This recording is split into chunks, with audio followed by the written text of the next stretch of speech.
తన ప్రజలను వారి పాపముల నుండి ఆయనే రక్షించును గనుక ఆయనకు యేసు అను పేరు పెట్టుదు అనెను.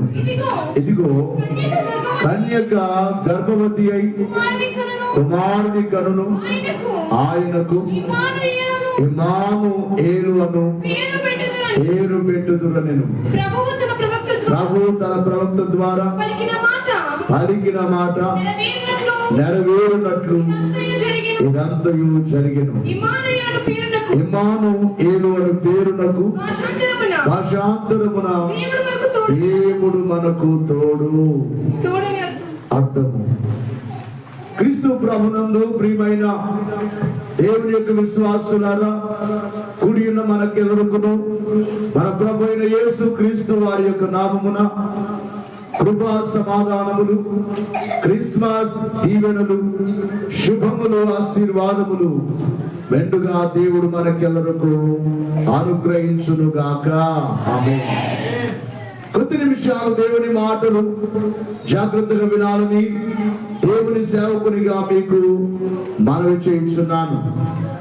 చదువుబడిన వాక్య భాగంలో గాబ్రియేలు దేవదూత యోసేపుతో మాట్లాడొచ్చు తన భార్యను చేర్చుకోవడానికి సందేహించుచున్న యోసేపుతో గాబ్రియేలు దేవదూత మాట్లాడుచున్న మాట ఏమిటంటే, నీ భార్యగా ప్రదానము చేయబడిన మరియను చేర్చుకున్నట్టుకు నీ భయపడవద్దు.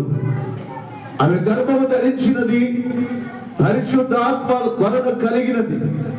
ఆమె ఒక కుమారుని కంటుంది, ఆయనకు యేసు అని పేరు పెడతారు. ఆ తర్వాత ఇదిగో కన్యక గర్భవతి అయి ప్రవచనాన్ని దూత గుర్తు చేస్తూ కన్యక గర్భవతి అయి కుమారుని కనును, ఆయనకు ఏమని పేరు పెడతారంటే ఇమ్మానుయేలు. ఆ ఇమ్మానుయేలు అనే మాటకు అర్థము కూడా ఏమిటో దూతనే చెప్పారు. ఏమిటి అర్థము? దేవుడు మనకు తోడు. ఈ దినమున క్రిస్మస్ సందర్భముగా వాక్య అంశం ఏమిటంటే ఇమ్మానుయేలు. ఇమ్మానుయేలు అనగా దేవుడు మనకు తోడు. ఈ లోకములో మానవుడు ఎవరెవరో కావాలని కోరుకుంటారు. అవును, వచ్చినప్పుడు ఒంటరిగానే వచ్చాడు, కానీ ఈ జీవితంలో అనేక మంది తోడు కావాలనుకుంటారు. చిన్నతనంలోనైతే తల్లిదండ్రుల తోడు కావాలని కోరుకుంటారు. చిన్నపిల్లలైన వారు తల్లిదండ్రుల దగ్గర ఎక్కువగా ఉండడానికి ఇష్టపడతారు. తల్లిదండ్రులు కావాలి, తోడుగా ఉండాలి. ఒక వయసు వచ్చిన తర్వాత చదువుచున్న వారి యొక్క చదువులో, వారి స్కూళ్ళలో, కాలేజీల్లో వారి తోటి విద్యార్థులను తోడుగా లేక స్నేహితులుగా ఏర్పాటు చేసుకుని వారి తోడు కోరుకుంటారు. ఇంకా చెప్పాలి అంటే వివాహ వయసు వచ్చిన తర్వాత పురుషుడికైతే లేక కుమారుడికైతే ఒక కుమార్తె, ఒక స్త్రీకి పురుషుడు తోడుగా కావాలి, పురుషుడికి స్త్రీ తోడుగా కావాలి. వివాహమైన తర్వాత భార్య భర్తను తోడుగా కోరుకుంటుంది, భర్త భార్యను తోడుగా కోరుకోవడం అనేది ఈ లోకములో జరుగుతూ ఉంది. ఇదంతా మనకు తెలుసు. ఆ తర్వాత వారికి మరలా పిల్లలు పుట్టడం, వారి పిల్లలు లేక బంధువుల తోడు కోరుకుంటారు, స్నేహితుల తోడు కోరుకుంటారు, ఎవరెవరో మాకు తోడుగా ఉండాలనుకుంటారు. దేవుని సేవకునిగా నేను చెప్పే మాట, దేవుని ఆత్మ ద్వారా మీతో మాట్లాడుచున్న మాట ఏమిటంటే, ఎవరి తోడు కోరుకున్నా ఒక్కొక్కసారి వారి ద్వారానే మనం బాధపడవలసి వస్తూ ఉంది. వారి ద్వారానే మనం కన్నీరు కార్చవలసిన పరిస్థితులు కలుగుతాయి. వాడు మనకు దూరం అయిపోవడం జరుగుతుంది. లోకంలో ఎవరైనా కావచ్చు, బంధువులు దూరం అయిపోతారు, స్నేహితులు దూరం అయిపోతారు, కొన్ని పరిస్థితుల్లో భర్త దూరం కావచ్చు, భార్య దూరం కావచ్చు.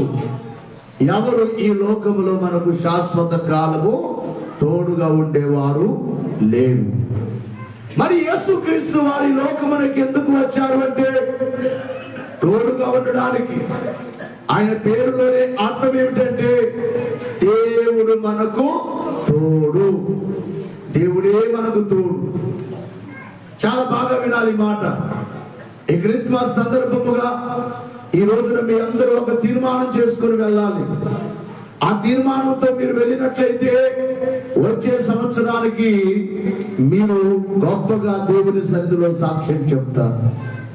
కనుక దేవుడు మనకు తోడు. ఒక రోజున మోషే దేవునితో మాట్లాడచ్చు అంటాడు, నీ పేరేమిటి? నాతో మాట్లాడుచున్నా, ఓ దేవా నీ పేరేమిటి? నీ పేరు కావాలి. నేను ಹೆಸರು ಏನು? ನನಗೆ ಹೇಳಬೇಕು ದೇವರೇ ಅಂತ ದೇವರ ಹತ್ರ ಅದನ್ನು ಒಂದು ಮನವಿ ಮಾಡ್ತಾ ಇದ್ದರು. ಅದಕ್ಕೆ ದೇವರು ಏನು ಉತ್ತರ ಕೊಟ್ಟಿದ್ದರಂದ್ರೆ, ನಾನು ಇರುವಾತನೇ ಅಂತ. చప్పట్లు కొడదాం.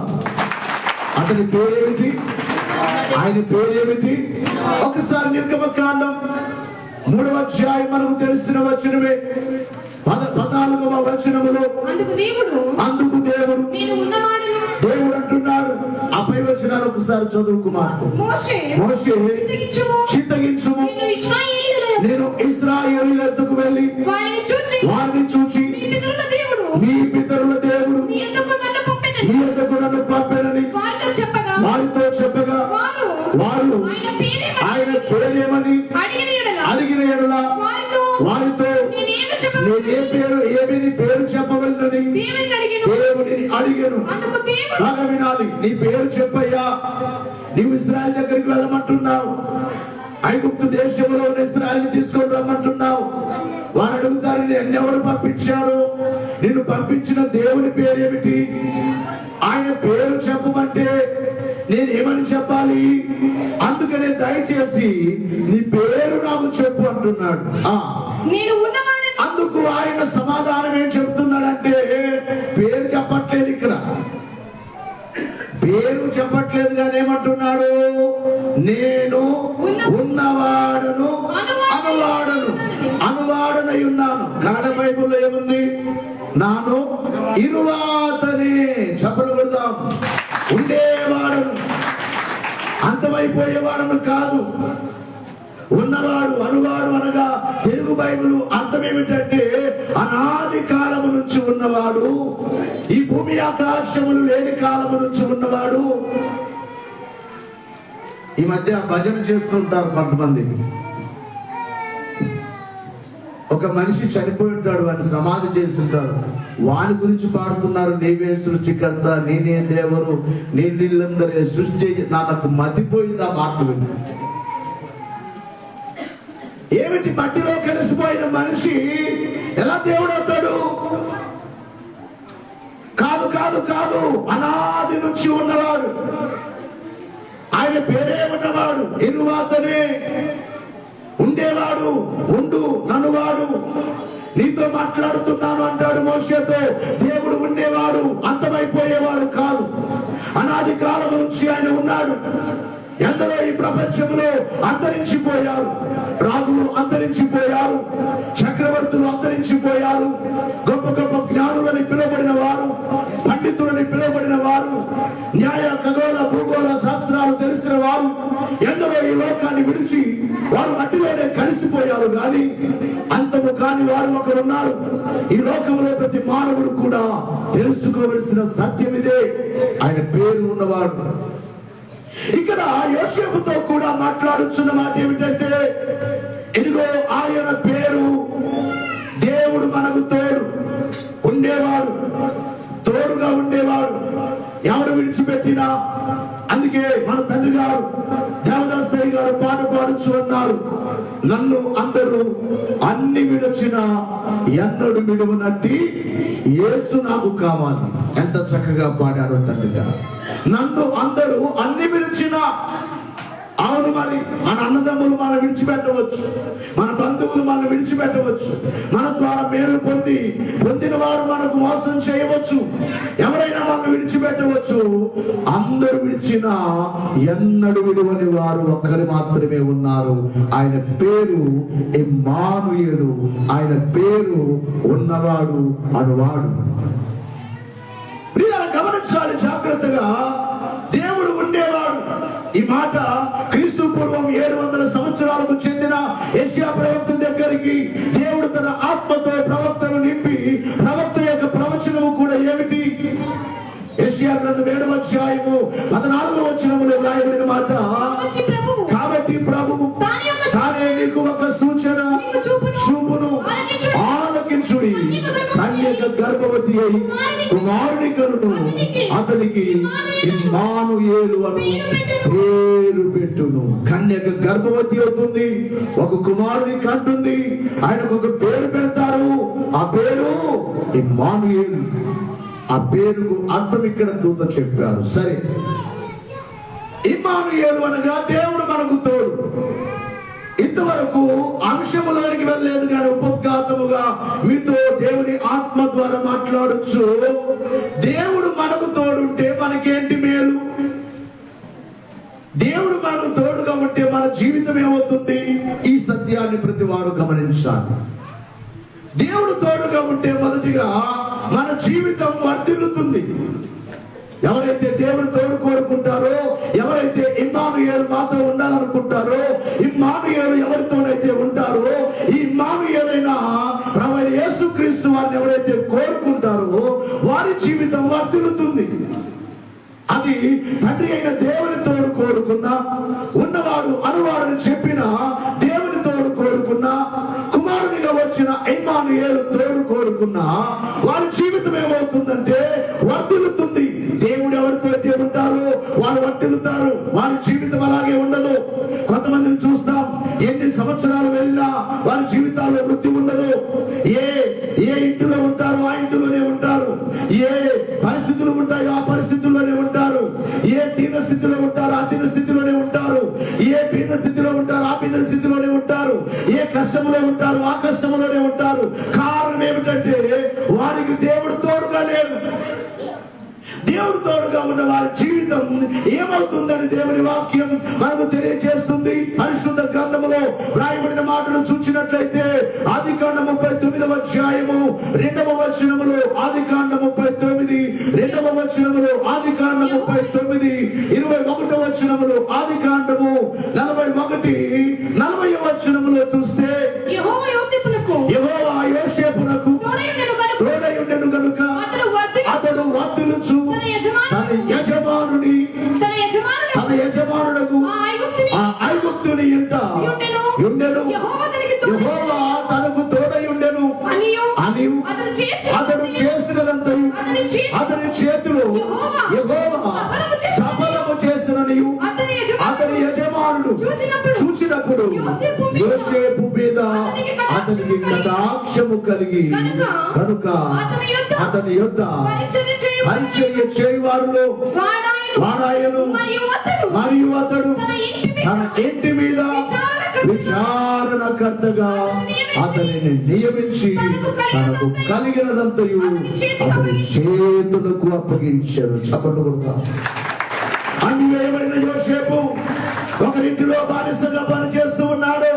ఓ బానిసలో కూలి.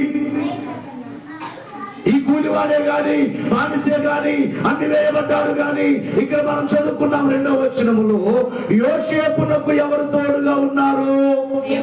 చెప్పాలి గట్టిగా, మీరు వింటున్నారా? చెప్పాలి, అర్థమవుతుంది. ఎవరు తోడుగా ఉన్నారు? ఇంక మాట ఉంది కదా, యెహోవా యోసేపునకు తోడుగా ఉండను గనుక అతడు ఏమవుతున్నాడట? వర్ధిల్లుచుండెను. అనగా బానిసగా వెళ్ళిన వ్యక్తి ఇప్పుడు ఏమైపోయాడు? ఇంటికి విచారణకర్తగా లేక ఒక అధికారి అయిపోయాడు. ఏ పని చేయాలన్నా యజమాని కాదు అడగవలసింది. ఇప్పుడు ఆ ఇంట్లో పని వారందరూ ఎవరిని అడగాలి? యోసేపు చేతిలోనికి వచ్చింది ఆ ఇల్లు. ఆ ఇంటి యజమానుడు పొతిఫరు తెలుసుకున్నాడు. ఏమిటి? నాకు ఎప్పుడు లేని అభివృద్ధి నా ఇంట్లో కలుగుతుంది, ఎప్పుడు లేని ఆశీర్వాదం నాకు కలుగుతుంది, ఏమిటి అని ఆలోచన చేస్తే అతనికి అర్థమైనది ఏమిటంటే, నా ఇంటిలోనికి యోసేపు అడుగు పెట్టినప్పటి నుండి నా ఇల్లు వర్ధిల్లుతున్నది అని గమనించాడు. యోసేపును బట్టి అతని ఇంటికి వర్ధిల్లడం అనేది కలిగినదని గమనించి యోసేపుని అధికారిగా ఏర్పాటు చేసుకున్నాడు. కాబట్టి ఏ మనుషునితోనైతే దేవుడు ఉంటాడో, ఏ మనుషులతోనైతే ఇమ్మానుయేలు తోడుగా ఉంటాడో, అతని జీవితం ఏమవుతుందంటే వర్ధిల్లుతుంది. సమయం లేదు కనుక నేను చాలా స్పీడ్ గా చెప్తున్నాను, మీరు అర్థం చేసుకోవాలి. చాలా స్పీడ్ గా వెళ్తున్నాను. 2 గంటలు చెప్పే ప్రసంగం ఇది 20 నిమిషాల్లో ముగించాలనుకున్నాను. ముగిస్తాను కూడా. మీరు బాగా వినాలి, ఆసక్తిగా వింటున్నారా? అమ్మా, కన్నడ వారికి అర్థమవుతుందా? నేను మధ్యలో కన్నడ మాట్లాడితే మీతో మాట్లాడలేను, అందుకే తెలుగునే అర్థం చేసుకోండి. మీకు అర్థం కాకపోతే మీకు తెలుగు వచ్చిన వాళ్ళతో ఫోన్ చేసేటప్పుడు కానీ ఇంటికి వెళ్ళిన తర్వాత కానీ వద్దు అయ్యగారు ఏను వాక్య ఏలిద్దరు అంతా ఒకసారి మధ్య నీవు కేಳಬೇಕು. సీరియల్ కీర్తిరలా ఒకసారి నోడినందరే అది వెళ్ళలేదంటే నిన్న ఏం సీరియల్ వచ్చింది, ఏం జరిగింది, ఇప్పుడు అలా చెప్పాల్సిన ఎవరినో అడగవలసిన అవసరం లేదు. స్టోరీ అవునా? ఓన్లీ టీవీలు ఉన్నప్పుడు మాత్రమే ఈ మిస్ అయిపోయిన సీరియల్ ని వాడిని మీరు అడగాలి. ఇప్పుడు ఏ సీరియల్ కావాలన్నా ఫోన్ యూట్యూబ్ ఆన్ చేసి ఫలానా సీరియల్ ఫలానా సినిమా అంటే వస్తుందా రాదా? ఇప్పుడు ఎవరిని అడగాల్సిన అవసరం లేదు. మీకు కూడా చెప్తున్నాను, ఒకవేళ తెలుగు వారికి అయితే మరలా వినాలి. ఇప్పుడు అర్థం కాకపోతే మరలా వినొచ్చు లైవ్ లో. హ్యాపీ క్రిస్మస్, చేతులు ఎత్తాలి. Merry Christmas. మొదటి మాట ఏమిటంటే, దేవుడు మనకు తోడుగా ఉంటే మన జీవితం ఏమవుతుంది? వర్ధిల్లుతుంది. ఆ మాట దావీదును గూర్చి కూడా ఇక్కడ మనం 2 వచనాలు మీకు చెప్పాను. యోసేపు చెరసాలలోనికి వెళ్ళిన తర్వాత, ఏ తప్పు చేయకుండా చెరసాలలోనికి వెళ్ళిన తర్వాత చెరసాలలో కూడా అధికారి అయిపోయాడు. మరలా బయటకు వచ్చిన తర్వాత దేశానికి అధికారి అయిపోయాడు. చమలు కదా 2 వచనాలు చెప్పాను మీకు, అవన్నీ చదివించే సమయం లేదు. ఆదికాండం 41:40లో యోసేపును దేశానికి ప్రధానమంత్రిగా దేవుడు మార్చాడు. మొదటిగా ఒక ఇంటికి అధికారిగా చేశాడు. జైల్లో వేస్తే జైల్లో అధికారి అయిపోయాడు. ఎందుకంటే అతడు ఎక్కడ అడుగు పెట్టినా అతనితో ఎవరున్నారు? చెప్పాలి గట్టిగా, దేవుడు ఉన్నారు. కాబట్టి అభివృద్ధి ఎవరు ఆపలేరు. చెరసాల్లో వేసినా అతని అభివృద్ధి ఆగలేదు. అతనికి ఎన్ని శ్రమలు వచ్చినా అతని అభివృద్ధి ఆగలేదు. వృద్ధి పొందుతూ ఉన్నాడు, వర్ధిల్లుతూ ఉన్నాడు. దావీదును గూర్చి కూడా అదే మాట మనకు కనబడుతుంది దేవుని యొక్క వాక్యములో. సమూయేలు 2వ గ్రంథం 5వ అధ్యాయం 10వ వచనములో, సమూయేలు 2వ గ్రంథం 5వ అధ్యాయం 10వ వచనములో, దావీదు అంతకంతకు వర్ధిల్లెను. బాగా వినాలి ఇక్కడ, అంతకంతకు వర్ధిల్లెను. ఎందుకు వర్ధిల్లాడు దావీదు? ఇక్కడ ఒక మాట రాయబడింది, సైన్యములకు అధిపతియగు యెహోవా అతనికి తోడుగా ఉండి ఉండెను. చపలు కొట్టండి. దావీదు ఎందుకు వర్ధిల్లాడు? దావీదైనా కావచ్చు, యోసేపైనా కావచ్చు, ఈ లోకములో ఉన్న ఎవరైనా కావచ్చు, ఏ భక్తుడైనా కావచ్చు, వర్ధిల్లుచున్నాడు అంటే అతని పక్షాన ఎవరున్నారు? కంటికి కనబడలేదు కానీ ఈ సేవను గురించి సాక్ష్యం చెప్పవచ్చు. మీ అందరికీ తెలుసు, మందిరం కాలిపోయినది. అప్పుడు మన దగ్గరికి మైకు కూడా లేదు, ఒక ఫ్యాన్ కూడా లేదు, ఒక చైర్ కూడా, కుర్చీ కూడా లేదు, కింద వేసుకునే బరకము కూడా లేదు. టోటల్ గా ఏమైపోయాయి? బూడిదైపోయాయి. మరి ఈ రోజున ఇక్కడ మందిరం, అక్కడ మందిరం, అక్కడ మందిరం. ప్రభుత్వంలో బల్లారులో వీలైతే జనవరి లోపే మందిరం వేయాలి. నిన్న స్థలం మాట్లాడాం, అగ్రిమెంట్ రాసి అక్కడ మందిరం వేయాలి. Happy Christmas. గట్టిగా చేతుల పైకి ఎత్తాలి. Merry Christmas. అభివృద్ధి, అభివృద్ధి. ఎందుకు వృద్ధి అంటే ఎవరికి కనబడరు, ఆయన ఉన్నారు. మన మందిరం కాలిపోయిన సందర్భంలో మీకు చాలా సార్లు చెప్పాను, మరల చెప్పవలసిన అవసరం లేదు. కొత్త వారికి తెలియడానికి గుర్తు చేస్తున్నాను. ఆ రోజున ప్రభు మాట్లాడిన ఒక మాట, కుమారుడా, స్పష్టముగా విన్నాను ఆయన స్వరం, కుమారుడా, నేను నీకు తోడుగా ఉంటే నీకు సరిపోట్లేనా? అవును, ఆయన ఉన్నాడు కాబట్టి వర్ధిల్లుతుంది సేవ, వర్ధిల్లుతుంది. కాబట్టి దేవుడు ఎవరితో అయితే తోడుగా ఉంటారో ఇక్కడ దావీదు అంతకంతకు వర్ధిల్లెను. గొర్రెలు కాసుకునే దావీదు వర్ధిల్లి ఏమయ్యాడు? ఆ రాజ్యములకు దేశములకు రాజయ్యాడు. అంత వర్ధిల్లడం అనేది ఎలా జరిగింది అంటే ఇక్కడ రాయబడింది, సైన్యములకు అధిపతి యెహోవా అతనికి తోడుగా ఉండెను. ఇమ్మానుయేలుగా దేవుడు మనకు తోడుగా ఉండెను. ఇక రెండవదిగా చూసినట్లయితే దేవుడు ఎవరితోనైతే ఉంటారో ఎవరు వారిని ఏమీ చేయలేదు. ఒకవేళ వారికి ఎవరైనా శత్రువులుగా పనిచేస్తూ ఉంటే ఆ శత్రువులే అంతరించిపోవాలి కానీ, శత్రువులే నాశనం అయిపోవాలి కానీ వారిని ఎవరేమి చేయలేరు. కారణం ఏమిటి? దేవుడే వారి పక్షాన ఉన్నాడు. మోషేకు దేవుడు తోడుగా ఉన్నాడు. మోషేతో మాట్లాడొచ్చు. నిర్గమకాండం 33:14 వ్రాయబడిన మాట, నా సన్నిధి నీకు తోడుగా వచ్చును. నా సన్నిధి అనగా నేనే నీకు తోడుగా ఉన్నాను అని చెప్పిన దేవుడే మోషేకు తోడుగా ఉన్నందున మొదటిగా ఐగుప్తు దేశానికి పంపించేటప్పుడు నేను నత్తివాడను అన్నప్పుడు నీ నోటికి నేను తోడుగా ఉంటాను వెళ్ళు అన్నాడు. దేవుడు తోడుగా ఉన్నాడు కనుక ఐగుప్తు దేశంలో ఉన్న ఆ ఫరోను గెలవగలిగాడు. ఐగుప్తు సైన్యాన్ని గెలవగలిగాడు. ఐగుప్తు సైన్యాన్ని దేవుడు మోషే పక్షాన ఉన్నందున ఏమి చేశారు అంటే ఎర్ర సముద్రంలో శత్రువు సైన్యం అంతా మునిగిపోయింది. కనుక ఎవరితో అయితే దేవుడు ఉంటారో నీ వారి మీద యుద్ధం చేయవలసిన అవసరం లేదు. అందుకే మోషేతో దేవుడు మాట్లాడుతున్న మాట ఏమిటంటే, నీ వేళ నాకు మొరపెడుతున్నావు, నేనున్నాను కదా, నీవు మరలా నాకు చెప్పాలా?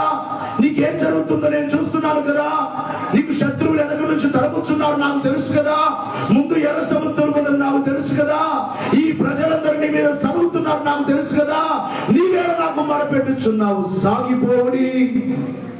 నిర్గమకాండం 14వ అధ్యాయంలో ఆ మాట మనకు కనబడుతుంది. 15వ వచనంలో, నిర్గమకాండం 15:27వ వచనంలో సముద్రములో శత్రు సైన్యం అంత నాశనమైపోయింది. చదువు ఒక్కసారి 27 అంతలో 15:27 పాత్రం దగ్గరకు మైక్ పెట్టారు. త్వరగా స్పీడ్ గా మీరు ఎక్స్ప్రెస్ లా ఉండాలి. నేను అలా ఉన్నాను. ఇప్పుడు మోషే సముద్రం మీద తన చేయి చాపగా, రాజధాని ఎక్స్ప్రెస్ కంటే స్పీడ్ గా ఉండాలి. Happy Christmas. విమానం కంటే రాకెట్ కంటే స్పీడ్ గా ఉండాలి మనం. దేవుని ఆత్మతో ఉదయం అనుకున్నాను, ఇంకా ఇప్పుడు కూడా కూర్చోలేకపోతున్న నడుములో నొప్పి. అయినా దేవుడు బలపరిచేవాడు. దేవుడు ఉన్నాడు ఇక్కడ. దేవుడు ఉన్నాడు. తన సేవకుని ప్రక్కన ఆయన నిలబడ్డారు. మీరు ఆత్మనేత్రములు కలిగిన వారు చూడండి. ప్రభు తన సేవకుని పక్కన నిలబడి మోషే నోటికి తోడుగా ఉన్నట్టుగా నిలబడ్డాడు. గాని ఆయన మాట్లాడుచున్నాడు. చెప్పండి కొడదాం, చదవాలి త్వరగా. 15:27 తర్వాత వారు ఏలీమునకు వచ్చి అక్కడ 12 నీటి ముక్కలను. అమ్మా ఏం చూస్తున్నావు ఒకసారి? Happy Christmas, merry Christmas. క్రీస్తు నేడు పుట్టెను. దయచేసి వినాలి. 14:27 మోషే సముద్రం మీద తన చేయి చాపగా రొద్దు పొడిచినప్పుడు సముద్రము అధిక బలముతో తిరిగి పొరలేను కనుక ఐగుప్తీయులు అది చూచి వెనుకకు పారిపోయి, అప్పుడు యెహోవా ఆ సముద్రము మధ్యను ఐగుప్తీయులను నాశనము చేసెను. అనగా శత్రువులు నాశనం అయిపోయారు. మోషేను చంపాలనుకున్నారు, మోషేను లేకుండా చేయాలనుకున్నారు, ఆ ప్రజలను బయటికి పంపించకుండా చేయాలని చూశారు. ఎన్ని చేసినా ఓటమి ఎవరికి వచ్చింది? చెప్పండి గట్టిగా. శత్రువులకే వచ్చింది. మోషేకు ఓటమి రాలేదు. మోషేతో దేవుడున్నాడు కనుక మోషేను సముద్రాన్ని దాటించాడు. తనతో ఉన్న సంఘాన్ని, ప్రజలను దాటించాడు. ఇక శత్రువులు ఏమైపోయారంటే ఆ సముద్రములోనే కలిసిపోయి నాశనం అయిపోయారు. కనుక దేవుడు ఎవరితో అయితే ఉంటారో వారికి విరోధముగా ఎవరేమి చేయలేరు. ఈ విషయాన్ని శత్రువులు ఏమి చేయలేరు. ఈ విషయాన్ని ప్రతి వారు కూడా గమనించాలి. వారికే దేవుడు తోడుగా ఉన్న వారికే విజయం. ఇక మూడవదిగా చూసినట్లయితే దేవుడు ఎవరితో అయితే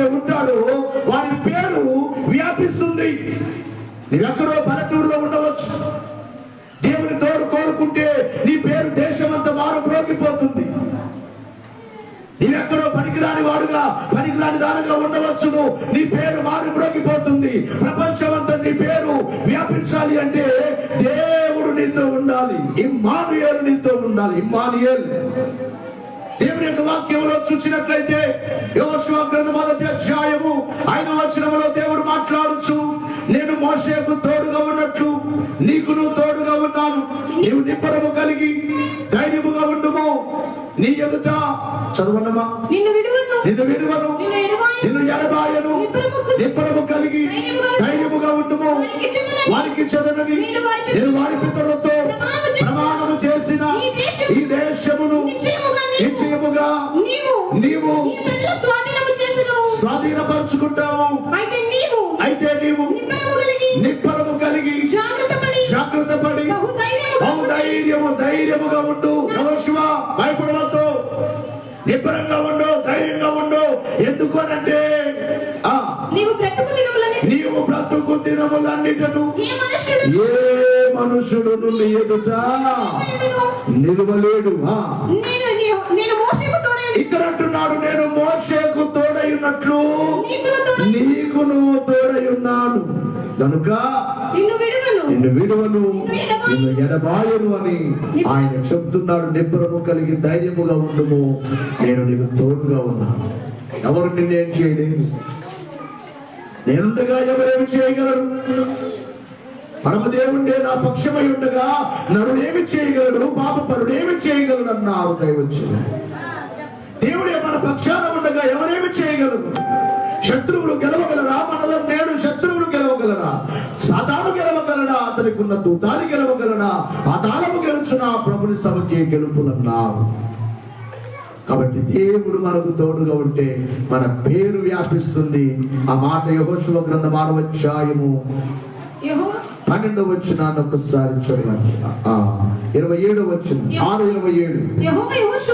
యెహోవా యెహోషువకు తోడయుండెను గనుక అతని కీర్తి దేశమందంతటా వ్యాపించెను.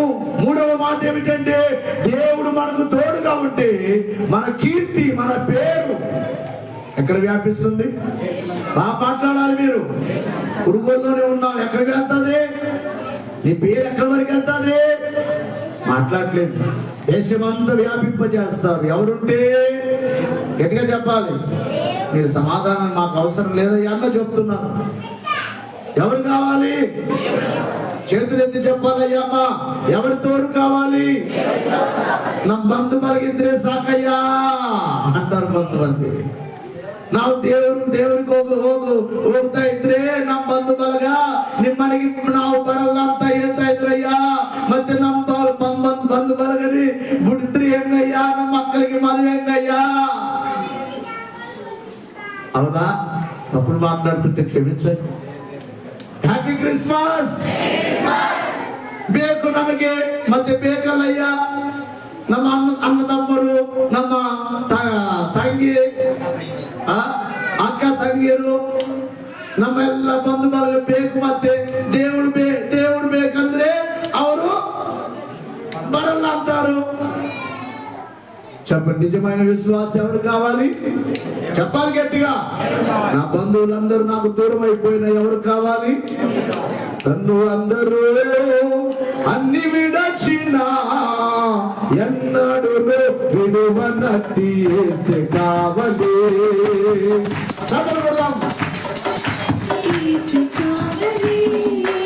ఎవరు కావాలి? నాకెవరు కావాలి? నాకెవరు కావాలి? యేసు కర్త. యేసు కర్త బ్రతుకునందు. Happy Christmas. దేవుడు మనకు తోడుగా ఉంటే మన పేరు వ్యాపిస్తుంది. మన కీర్తి దేశమంతా యెహోషువతో దేవుడు తోడుగా ఉన్నందున 1వ అధ్యాయం 5వ వచనంలో అక్కడ చదువుకుంటున్న 9వ వచనం వరకు నేను తోడుగా ఉన్నాను, భయపడొద్దు, ధైర్యంగా ఉండు అని దేవుడు యెహోషువతో ఉన్నాడు కనుక 6వ అధ్యాయం 27వ వచనంలో చదువుకుంటున్నాం. యెహోవా అతనికి తోడై ఉన్నందున అతని పేరు దేశమంతా వ్యాపించెను. ఇక నాలుగవదిగా చూసినట్లయితే దేవుడు మనతో ఉంటే మన మాటలు ఏమి పలికినా నెరవేరిపోతాయి. ನಮ್ಮ ಬಾಯಿಂದ ಏನು ಮಾತಾಡಿದ್ರು ಕೂಡ అవి దేవుడు నెరవేరుస్తాడు. బైబిల్లో వ్రాయబడిన మాటలు చూసినట్లయితే సమూయేలు మొదటి గ్రంథం 3వ అధ్యాయము 19వ వచనాన్ని 3:19 త్వరగా స్పీడ్ గా అప్పుడైపోయింది టైం. సమూయేలు పెద్దవాడైపోయినప్పుడు పెద్దవాడు కాగా యెహోవా అతనికి తోడై ఉన్నందున అతని మాటలలో ఏది తప్పిపోలేదు.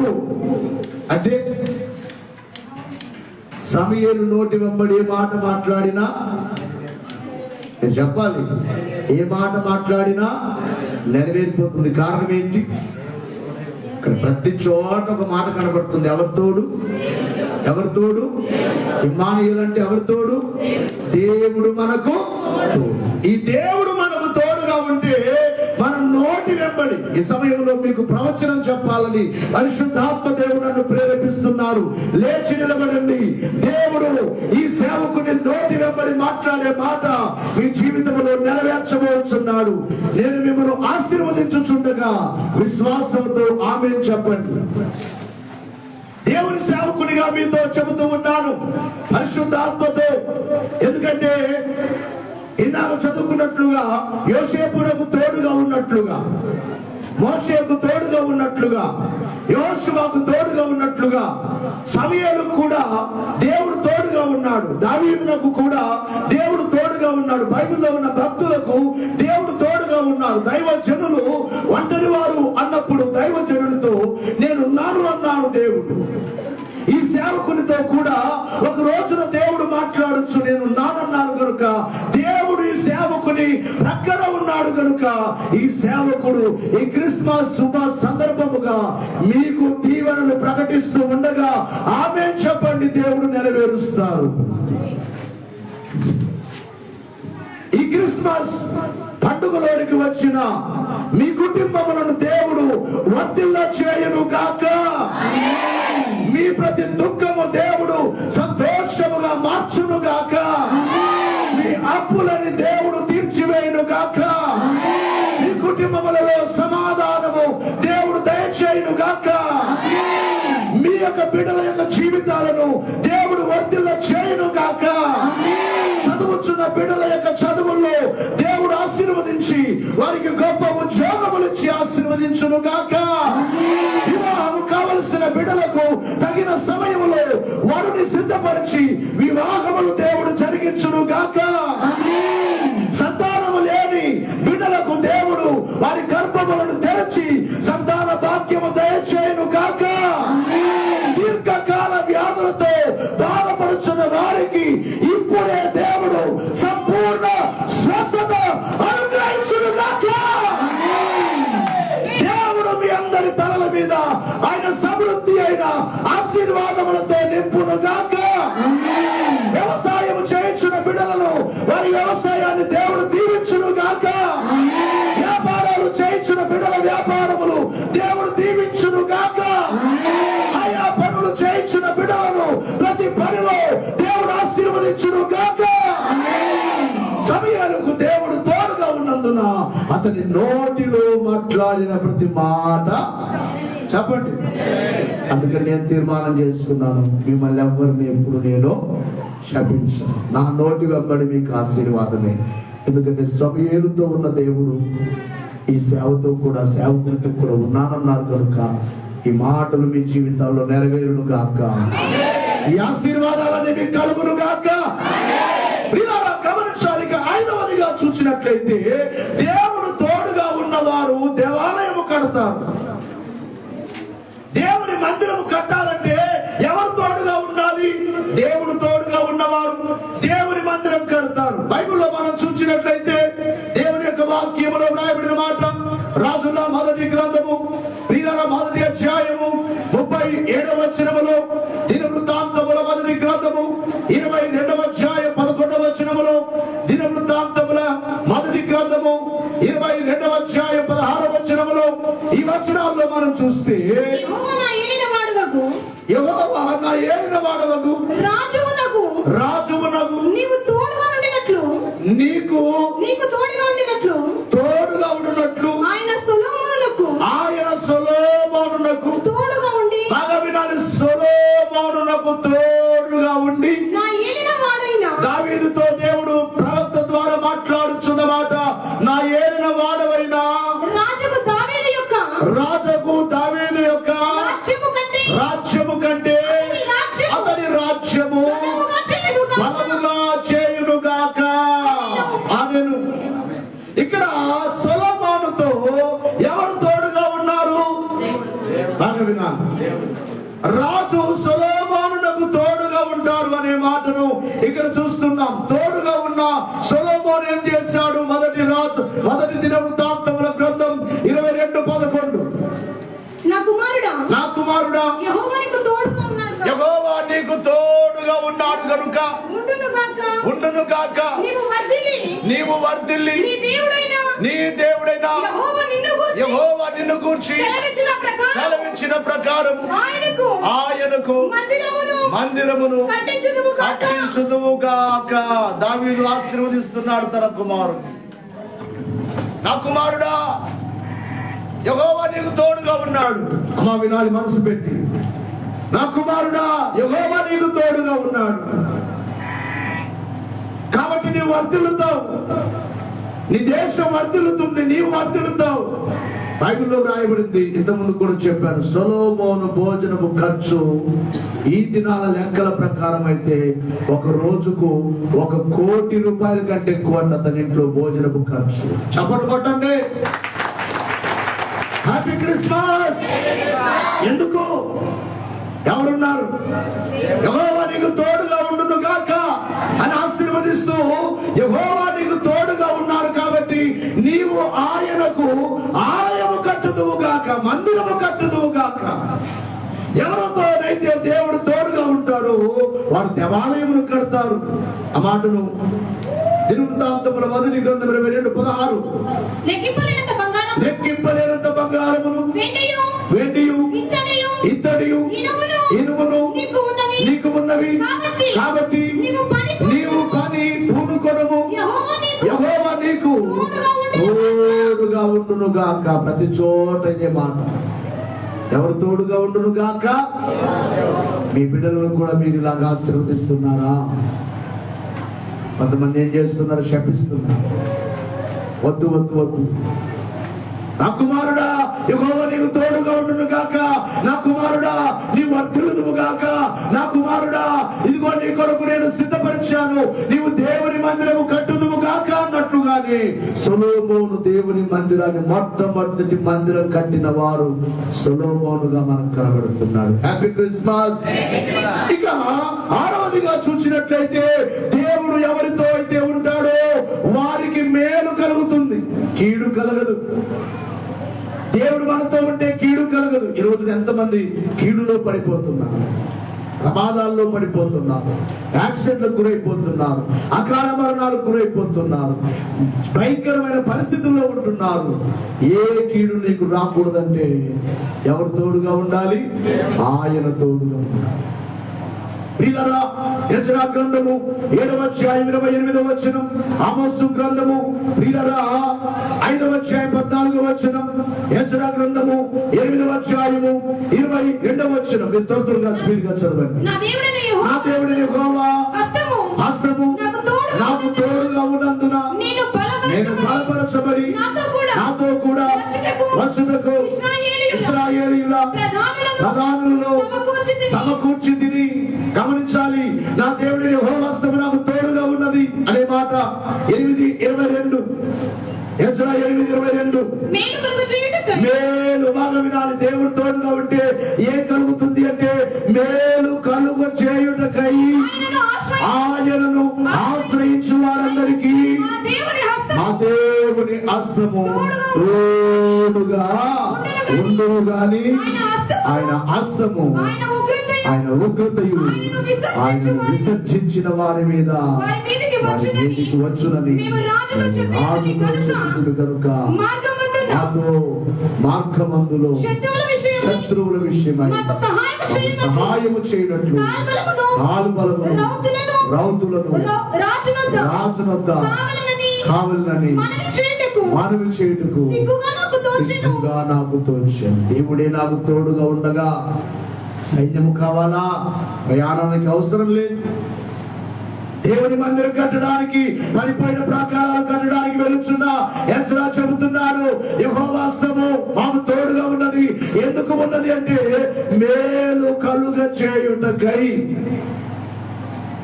బాగా ప్రతి చోట దేవుడు తోడుగా ఉన్నందున వృద్ధి, అభివృద్ధి వర్ధిల్లారు. దేవుడు తోడుగా ఉన్నందున శత్రువులకు అపజయం కలిగింది. దేవుడు తోడుగా ఉన్నందున గమనించాలి, పేరు వ్యాపించింది దేశమంతా. దేవుడు తోడుగా ఉన్నందున ఏమి జరిగింది? దేవాలయము కట్టగలిగాడు సొలొమోన్. దేవుడు తోడుగా ఉన్నందున సమయలు మాటలు నెరవేరిపోయాయి. ఇక్కడ దేవుడు తోడుగా ఉన్నందున ఏం కలుగుతుందట? మేలు. చెప్పండి, మేలులతో మనం వచ్చే సంవత్సరం నింపబడాలి. మన కుటుంబాలు మేలులతో ఉండాలంటే ఎవరు తోడుగా ఉండాలి? చెప్పాలి, ఎవరు తోడు? ఇమ్మానుయేలు తోడు. గట్టిగా చెప్పండి, ఎవరు తోడు? ఇమ్మానుయేలు అంటే అర్థం ఏంటి? దేవుడు మనకు తోడు. తోడు అని అర్థం. ఆ యొక్క చివరి మాటను చూద్దాం ఒకసారి. మీరు దినవృత్తాం ఆమోసు గ్రంథం 5వ అధ్యాయం 14వ వచనం. ఆమోసు 5:14. మీరు బ్రతుకున్నట్లు కీడు విడిచి మేలు వెదకుడి. అలాగు చేసిన యెడల మీరు దేవుడును సైన్యములకు అధిపతియగు యెహోవా మీకు తోడుగా ఉండును. మేలు కలుగుటకై. మీకు మేలు కావాలంటే, మేలులతో మీరు ఉండాలంటే ఎవరి తోడు కావాలి? దేవుని తోడు. ఇక చివరి మాట ఏమిటంటే, దేవుడు ఈ లోకమునకు ఆయన ఎందుకు వచ్చారు? తోడుగా ఉండడానికి. అందుకే లూకాసు వార్త 1వ అధ్యాయం 28వ వచనం. లూకాసు వార్త 1వ అధ్యాయం 28, మత్తయి వార్త 1వ అధ్యాయం 22, 23 వచనాల్లో మనకు కనబడుతుంది. ఆ దూత లోపలికి వచ్చి ఆమెను చూచి, దయా ప్రాప్తురాలా, నీకు శుభము. ఇక్కడ మరియతో అంటున్నాడు, ప్రభువు నీకు తోడై ఉన్నాడు. చెప్పకూడదా? ప్రభువు నీకు తోడై ఉన్నాడు. ఇప్పుడు నీ గర్భంలో నుండి వచ్చేది కూడా అందరికి ఎలా ఉండే దేవుడు మాట్లాడలేదు. ఇక్కడ మీ పరిస్థితులను బట్టి మీరు దూరం అయిపోవచ్చు. కుమారులు చదువును బట్టి, ఇక్కడ తేజ కుమారుడు వచ్చాడు బెంగళూరులో చదువును బట్టి. ఇక్కడ కుమారుడు జాబ్ వచ్చింది. కుమారుడు త్వరలో ఎక్కడికి వెళ్ళాలి. మీలో కూడా వివాహం అవుతుంది. ఎక్కడికి వెళ్ళాలి. ఎక్కడికి వెళ్ళినా ఎవరి తోడు కావాలి? గట్టిగా చెప్పాలి. ప్రతి ఒక్కరు ఎవరి తోడు కోరుకోండి. మాట్లాడలేదు. మీరు మందిరానికి రాకపోతే దేవుడు మీకు తోడుగా ఉంటాడా? మాట్లాడు. మీరు ప్రార్థన చేసుకోకపోతే మీకు దేవుడు తోడుగా ఉంటాడా? క్రిస్మస్ పండుగ క్రైస్తవుడుగా పండుగకు మాత్రమే రంగులు. మీరు కూడా రంగులు వేశారు కదా అంటారేమో. మీరు ఇచ్చినవే, మా బిడ్డలు ఇచ్చినవే, మా కుమార్తెలు ఇచ్చినవే. ఇద్దరు ఇక్కడ పెద్ద నయోమమ్మ వారు కొంత సొమ్మిచ్చి పట్టు పట్టించుకోయి అన్నారు. వాళ్ళు ఇచ్చిన దాంతో నాకు ఒక షూటు, చిన్నగానికి ఒక షూటు. మా గంగరాజు కూడా ఇంతకుముందు ఎప్పుడో అన్నాడు నాకు, అయ్యా సఫారీ కుట్టించుకోవాలని ఉంది అయ్యా అన్నాడు. నేను అన్నాను, సఫారీ వేపిస్తాను నీకు ఈసారి అని. వాళ్ళు ఇచ్చిన దాంతో 3 షూట్లు వచ్చాయి. చెప్పను కొట్టండి. Happy Christmas. సంతోషమే, కానీ ఎవరిని విడిచిపెట్టవద్దు. గట్టిగా చెప్పాలి. ఎవరు తోడు కావాలి? ప్రతి క్షణం దేవుని తోడు. మనుషుల తోడు కాదు, దేవుని తోడు మనము కోరుకొని ఆ దేవుని తోడులో వర్ధిల్లుదాం. ఆయన మనకు తోడుగా ఉంటే మన జీవితం వర్ధిల్లుతుంది. ఆయన మనకు తోడుగా ఉంటే ఏ కొదువ మనకు ఉండదు.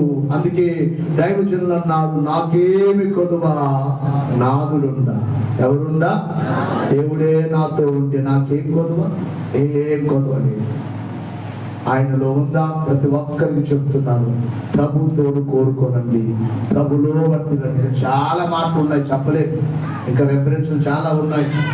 దాదాపుగా 1, 2, 3, 4, 5, 6 ఇంకా 7 ఉన్నాయి. ఇంకా ఇక్కడే ఉండిపోవాల్సి వస్తుంది. ముగించుకుందాం. మోకరిద్దాం. అందరూ మోకరించాలి. ముగింపు ప్రార్థన. అందరూ మోకరించాలి. చివరి సమయం, చివరి సమయం. అందరూ మోకరించాలి. అందరూ మోకరించాలి. నీవు నాతోనే ఉన్నావయ్యా, నాకు భయమేలా నా యేసయ్యా. నీవు నాతోనే ఉన్నావయ్యా, నాకు దిగులేలా, నాకు భయమేలా, నాకు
Thank you.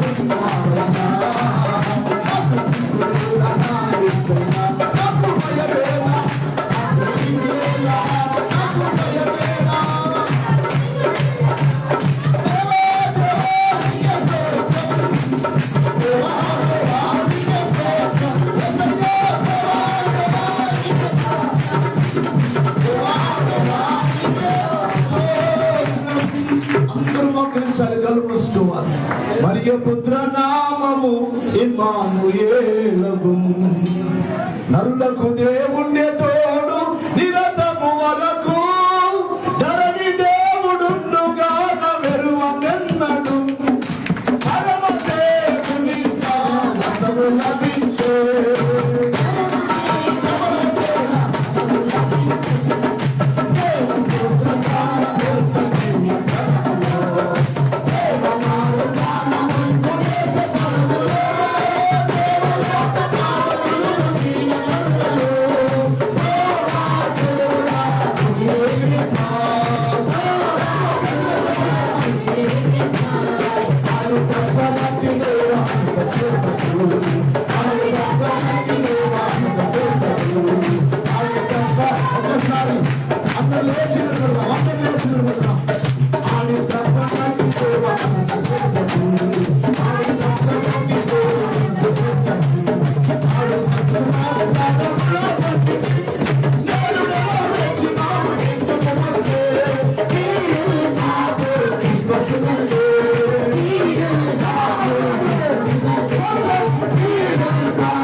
మహాపరిశుద్ధులకు తండ్రి, మహత్యము కలిగిన దేవా, ఇంతవరకు నీ నామములో జరిగించిన నీ జన్మదిన వేడుక వర్తమానమును బట్టి మీకు వందనములు స్తోత్రములు.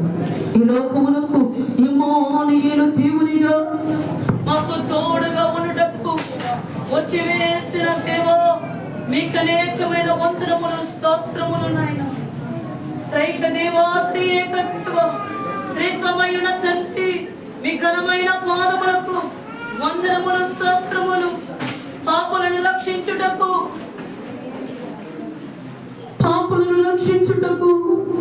నశించిన వారిని వెలిగి రక్షించుటకు ఈ లోకానికి దీనునిగా, దరిద్రునిగా, దాసునిగా, తగ్గింపగలిగిన వారిగా, రిక్తునిగా వచ్చి వేసిన మా తండ్రి, మీరు కోరుకుంటే బంగారు పరుపులు, మేడలు, మెట్టలు, వజ్ర వైడర్యములతో సంతోషముగా ఆనందముగా జీవించగలరు. కానీ దీనులమైన వాక్కులకు, అల్పులమైన వాక్కులకు, పాపులమైన వాక్కులకు ఏ మాత్రమును దేవాలయ పునరానికి నేను అర్హత లేని వారమైన వాక్కులకు దీనునిగా, దరిద్రునిగా, కన్యక గర్భము మరియమ్మ గర్భమును కోరుకొని, పశుల పాకనే కోరుకొని, పశుల తొట్టినే కోరుకొని, చిన్ని బాలునిగా, శిశువుగా ఈ లోకానికి వచ్చిన తండ్రి, మీకు స్తోత్రములు. వాక్యమయున్న నీవే శరీరధారిగా ఈ లోకానికి మా కొరకే నీ వాక్యమును అందించుటకు,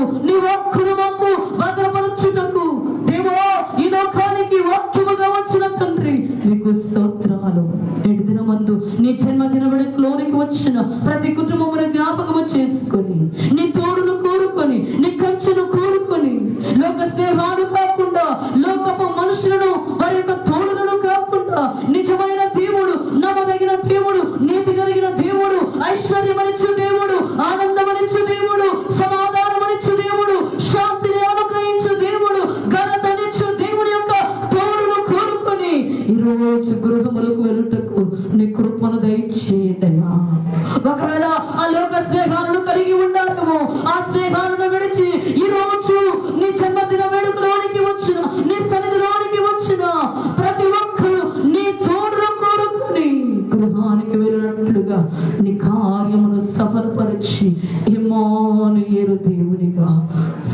సదాకాలం మాతో ఉండుటకు ఈ లోకానికి వచ్చిన మా తండ్రి మీకు స్తోత్రాలు. నీ తోడు ప్రతి ఒక్కరికి నీవు అనుగ్రహించి కీడులో, శ్రమలో, బాధలో, దుఃఖములో, వ్యాధిలో, అప్పుల వ్యాధులలో, అవమానములో దేవా కృంగిపోయిన వారు, మోసాల చేత నరిగిపోయిన వారు ఎంతమంది ఉన్నారు.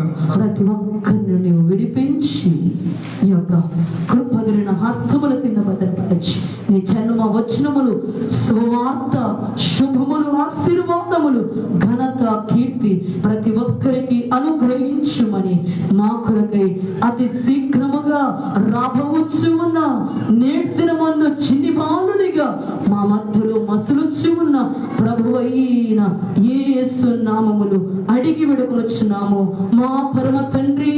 ఆమేన్.